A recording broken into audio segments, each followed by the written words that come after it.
Elhamdülillahi Rabbil alemin. Və salatu və selamu alə nəbiyyina Muhammed və alə alihi və sahbihi əcməin, əmmə bə'd. Və qardaş soruşur ki, necə edək ki, məscidə bağlı olaq? Birinci, həqiqətən çox gözəl sualdır. Xüsusən bu cürə fitnələrin, fəsadların yayıldığı bir vaxtda məscidə bağlı olmaq Allahdan bir neymətdir. Həqiqətən məscidə bağlı olan insan, yəni Allaha bağlı olan insandır. Çünki məscidlər Allahın evləridir. Allah Azə və Cəllə məscidləri özünə nisbət edib. Və Quran-ı Kərimdə buyurur ki, وَأَمَّا الْمَسَاجِدَ لِلَّهِ فَلَا تَدْعُ مَعَ اللّٰهِ أَحَدًا. Məscidlər yalnız Allahındır və Allahla yanaşıb başqasına dua etmə. Deməli, məscid Allahındırsa, məscidlər Allaha xas olan evlərdir. Ona görə sən təsəvvür et ki, sən məscidə gələndə Allahın evinə gəlirsən. Və həmçinin məscidlər elə bir yerlərdir ki, məscidlərdə olan ibadət, evdə olan ibadətdən 27 qat artıqdır. Təsəvvür et ki, bir işdə işləyirsən, 100 manat alırsan maaş. Başqa bir işdə işləyirsən, 2700 manat maaş alırsan. Hansını seçərsən? Təbii ki, 2700-ü. Məsciddə namaz qılan sanki o qədər udmuş olur. Amma evdə namaz qılmaq nədir? Yəni, söhbət fərz namazlarından gedir. Və sünnət namazları amma əksinə. Sünnət namazlarını evdə qılmaq daha yaxşı. Ona görə Peyğəmbərimiz sallallahu aleyhi və səlləm buyurur ki, evlərinizi qəbirstanlığa çevirməyin. Yəni, orada sünnət namazları qılın, nafilə namazları qılın. Və həmçinin Peyğəmbər sallallahu aleyhi və səlləm kim məscidə gəlib sübh namazını qılarsa, onun üçün böyük mükafat vəd edib Allahdan. Deyir ki, əgər kim sübh namazını məsciddə qılarsa, bütün gecəni ibadətdə keçirmiş savab qazanar. Bütün gecəni ibadətdə keçirmiş. Əgər kim işa namazını məsciddə qılarsa, gecənin yarısına qədər ibadət eləmiş savab qazanar. Ona görə, yəni, gərək insan bu savabları itirməsin. Vallahi bizim qiyamət günə savablara çox ehtiyacımız olacaq. Yəni, insanlar tərəzidir.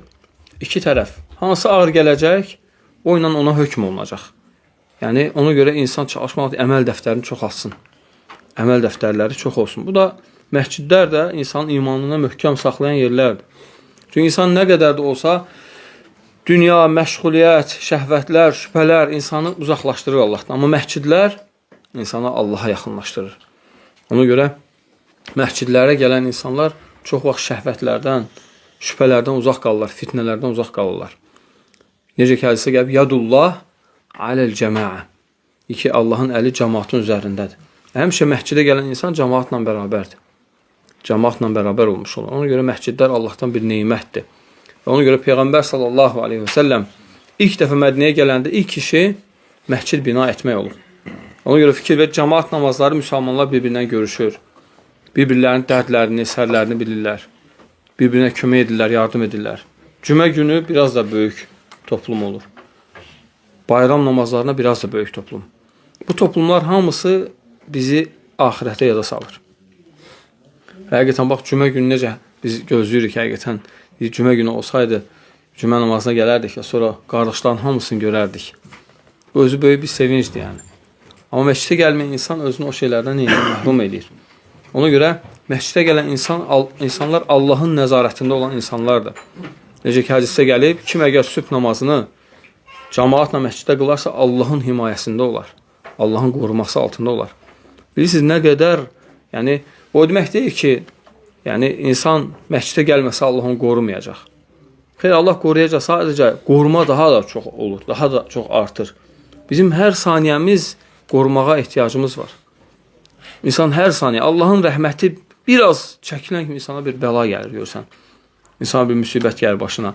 Və ya bəzən biz bəlaları insanın, tutaq ki, əli sınması, əli əzilməsi, qolu sınması və yaxud da xəstəliyin gəlməsi, övladda, ailədə bir problemin olması, belə şeylər axtarırıq. Amma ən böyük problem, ən böyük bəla vaxtın düzgün səmərəli keçirilməməsidir. Yəni, insan əslində vaxtları keçirir də, o vaxtlardan, yəni niyyətlə ibadətə istifadə etməsə, o vaxtlar Allah qorusun, yəni onun əleyhinədir. Ona görə, yəni, vaxt ya sənin əleyhinə olacaq, ya əleyhinə. Məscidə gələn bütün vaxtlar xeyirdir.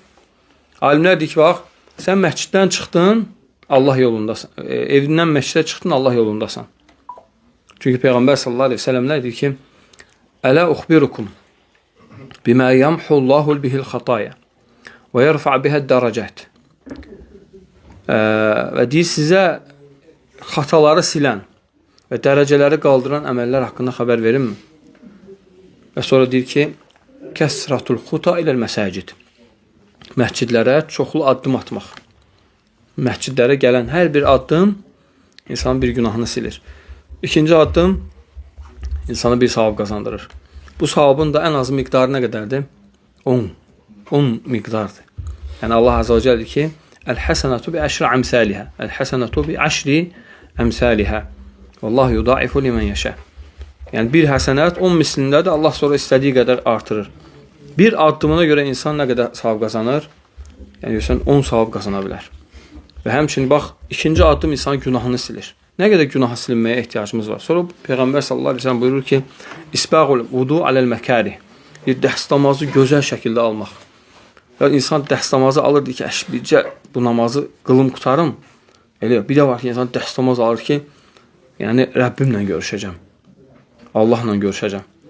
Deyir, bax, Allah Azze ve Celle'nin görüşünə, deyir, gündə 5 dəfə səni öz huzuruna qəbul edir.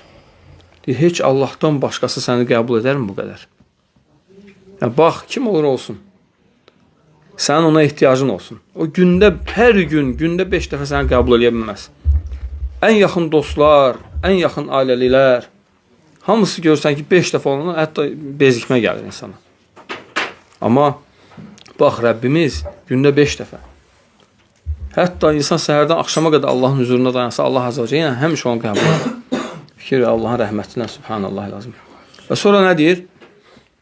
Dəstəmaz üzvlərinə gözəl şəkildə dəstəmaz almaq insanın günahlarını silib aparır. Və sonra hansıdır? Namazdan sonra Digər namazı. İntizar as-salə ba'das-salə. Bir namazdan sonra oturub başqa namazı gözləmək. Subhanallah. Xüsusən hədisdə gəlib ki, əgər kim bir namazda oturub başqa namazı gözləyərsə, mələklər onun üçün neynər? Salət edər ona. İstiğfar edər ona. Bağışlama deyər, Allah bu qulun bağışla, Allah bu qulumu əff et. Təsəvvür et. Gör, məscidin faydasına bax. Və həmçinin insan evindən çıxıb məscidə gəlir, baxarmız hədislərdə keçir. Evindən çıxıb məscidə gəlir, namazı bitirənə qədər namazda sayılır. Yəni, evindən çıxdın, artıq namazdasan. Ona görə bəzi alimlər, yəni təşbikil əsabi'i, necə ki, qadağa gəlib namazda, əlləri bir-birinə keçirmək, evdən çıxandan sonra deyiblər ki, qadağan da artıq. Çünki insan namazda sayılır.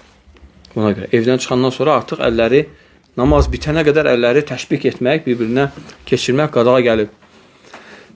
İlləsinin səbəbini bəzi alimlər deyirlər ki, təşbik edəndə insan yıxılanda özünə dayaq verə bilmir.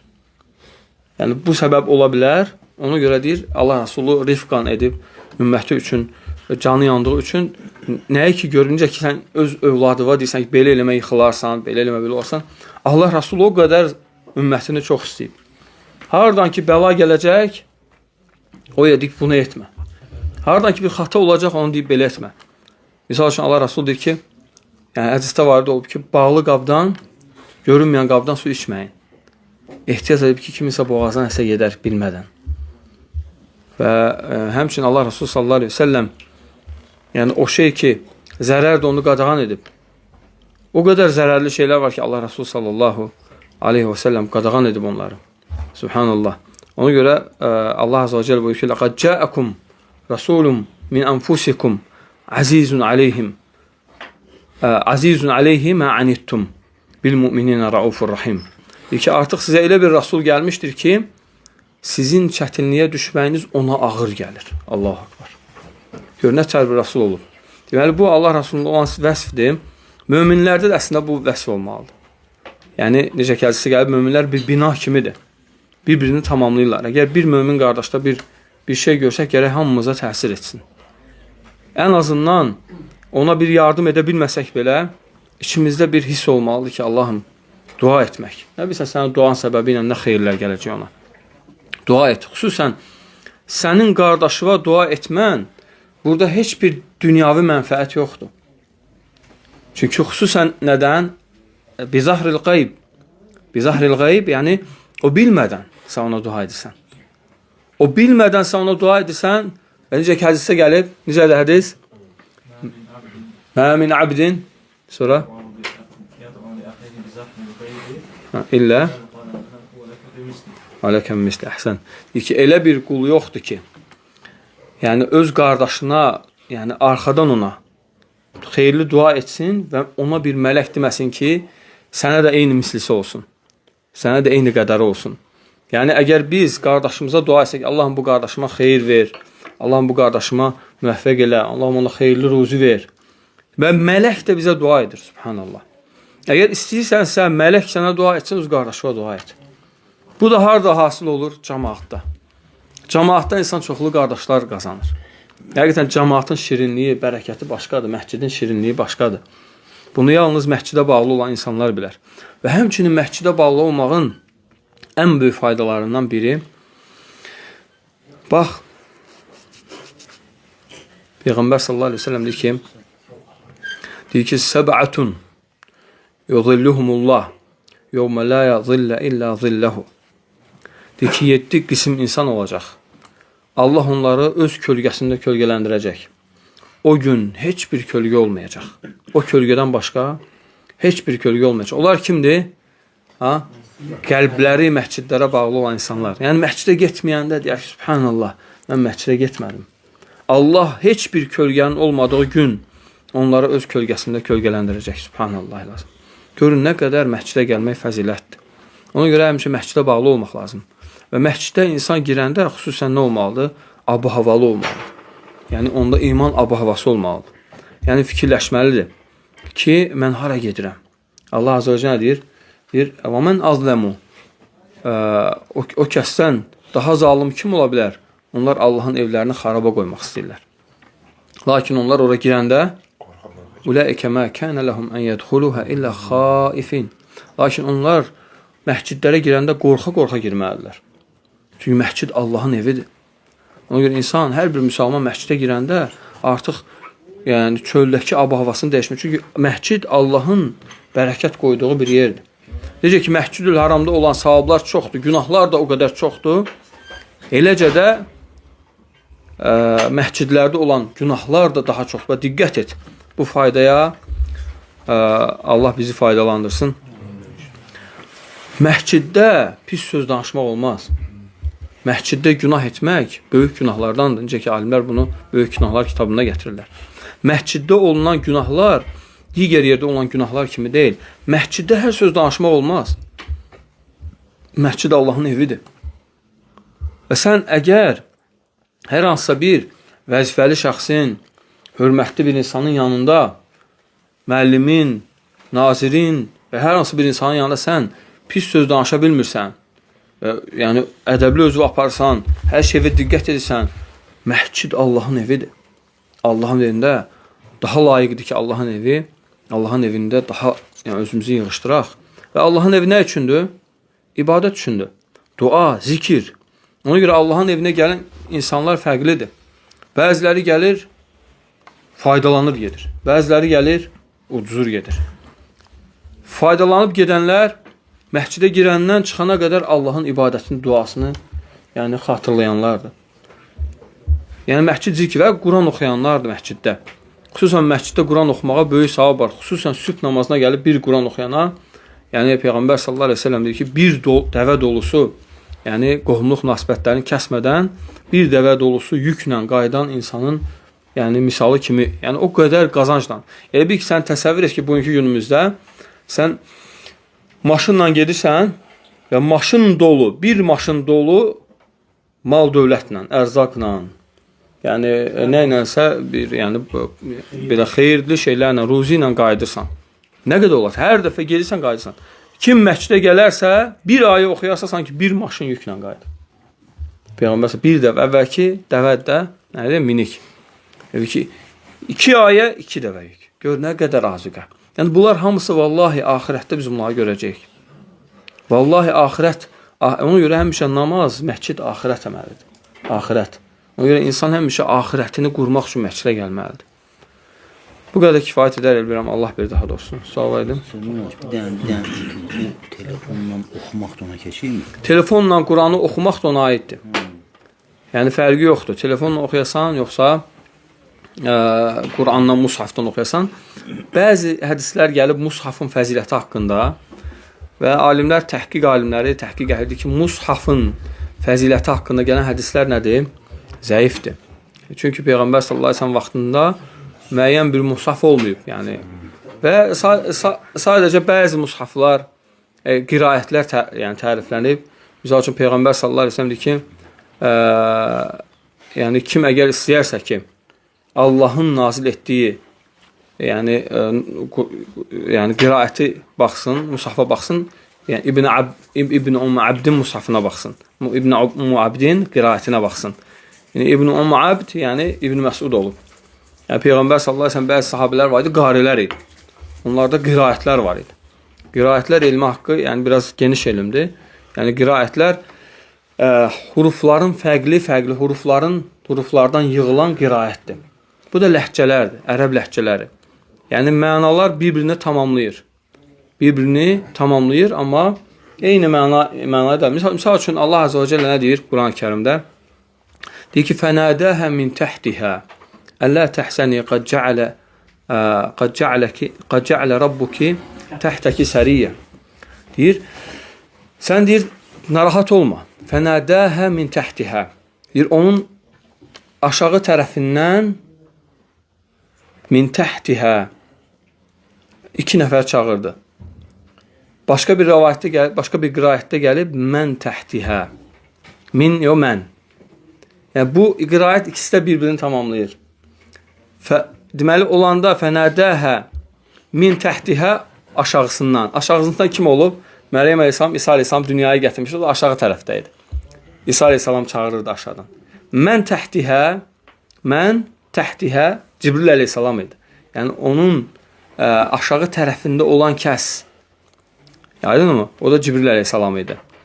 Yəni, bu ikisi tamamlayır. Yəni, fənədəhə ikilikdədir.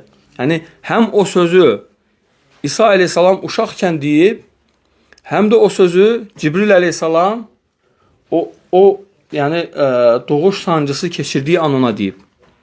Deyib ki, yəni narahat olma, Allah səni yəni qoruyacaq, insanların fitnəsindən qoruyacaq. Və necə ki, İsa əleyhissalam bilirsiniz, danışan uşaqlardan idi.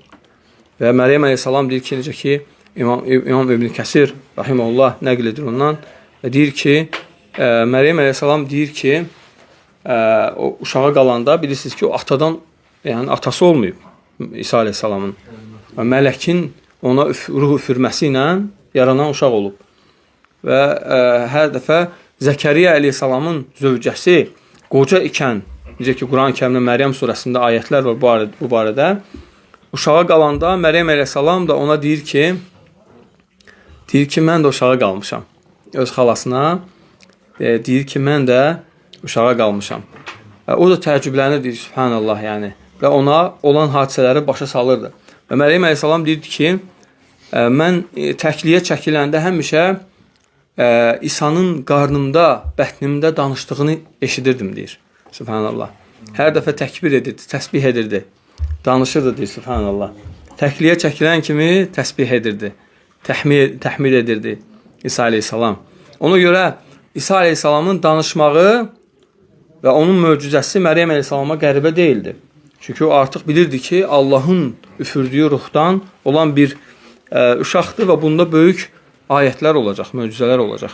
Və ona görə Bəni İsrailə, Allah Azze və Cəllə Bəni İsrailə onu uşağı gətirəndə dedi ki, sən sus, heç nə danışma.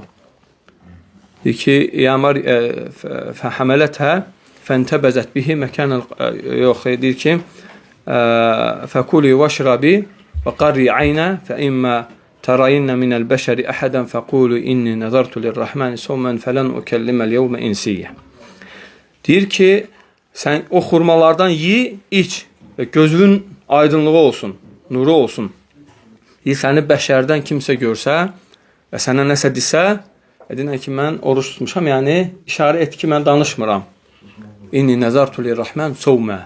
Mən Rahman üçün nəzir etmişəm ki, danışmayacağam. Sovm sözü imsək mənasındadır. Yəni orada imsək anil kələm, kəlamdan, danışmamaqdan, yəni oruç tutmuşamı qəsd edirdi. Və sonra nə deyir?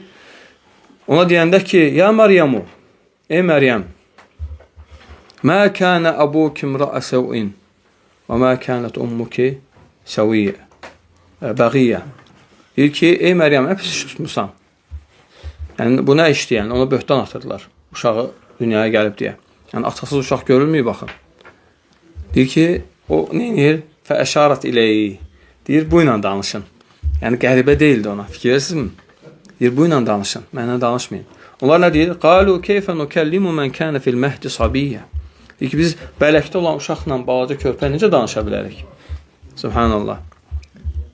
O deyən kimi o artıq danışmağa başlayır. Qalə inni abdullah ətəniyəl kitəbə və cəaləni nəbiyyə. Deyir, mən Allahın quluyam. Mənə və cəaləni kitab verib və məni peyğəmbər edəcək. Və cəaləni nəbiyyə peyğəmbər. Və cəaləni mübarəkən. Və məni bərəkətli bir qul edəcək. Eynə və kund. Harada oluramsa məni bərəkətli edəcək. Deyir ki, və avsani bis salət və zəkat. Deyir, bax, mənə namazı və zəkatı əmr edib. Ona görə namaz, zəkat önəmli ibadətlərdir. İnsan diqqət etməli namazına, zəkatına. Ona görə bu iki şey insanın qulun imanına işarədir.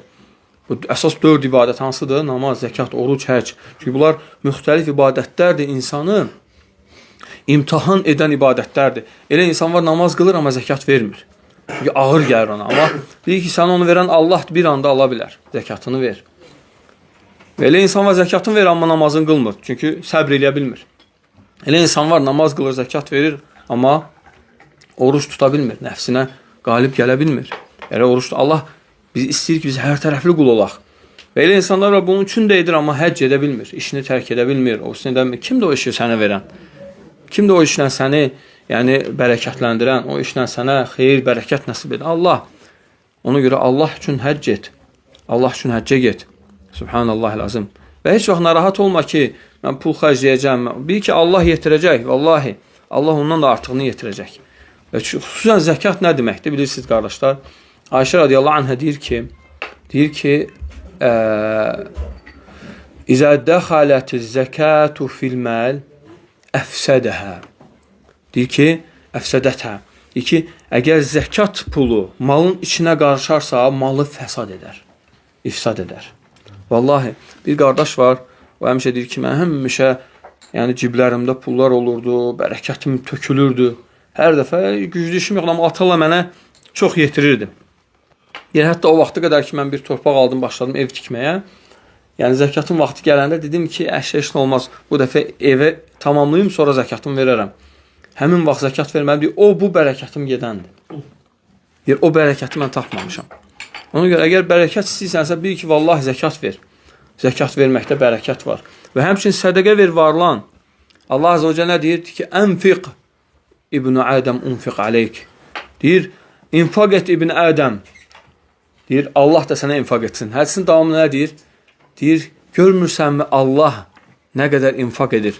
Deyir, o göyləri və yerləri yaradandan onun əli doludur. Və o elə də əlini neyniyir? İnfaq edir və heç vaxt onun əli boşalmır. Subhanallah. Yəni, səndə olan mal dövlət də Allahındır. Allah sənə ənfiq İbn Ədəm unfiq aleyk. Mən nəqasət məlu abdi min sadaqa. Yəni, qulun malı sədəqə ilə heç vaxt azalmaz. Ona görə insan diqqət edir. Bunlar da insan harada öyrənir? Məsciddə, cəmaatda, qardaşların yanında. Yəni, insan qardaşlardan uzaq durduqca cahilləşməyə doğru gedir. İman zəifləyir. Yəni, günahlar ona adiləşir, fitnələrə düşür. Bəzən görürsən ki, haram saydığı, onu öldürsəydilər bəlkə o günaha girməz, amma bugünkü gündə rahat o günahların içindədir. Və sonra görürsən ki, xasirə dünya və əxirə. Dünyasını və axirətini unuzub. Vallahi, heç vaxt, Allah öz dinində sabit olan, Allah öz dinində möhkəm olan qulunu heç vaxt ziyana uğratmaz. Heç vaxt. Heç vaxt onun həyatı keşməkeşli, çətinlər, belə keçə bilməz. Ona görə həmişə Allah Azza və Cəllə haradasa xələl var. Mən amilə salihən minkum min zəkərin əv unsə və huvə müminun fələnuhiyyənəhu həyatan tayyibə. Sizdən salih əməl işləyən kişi və qadınlara gözəl həyat yaşadarıq. Allah bir daha doğrusunu subhanəkəllah, həmdik, əşhədu an la ilahe illə əntə, əstəğfiruka və etûbü ileyk.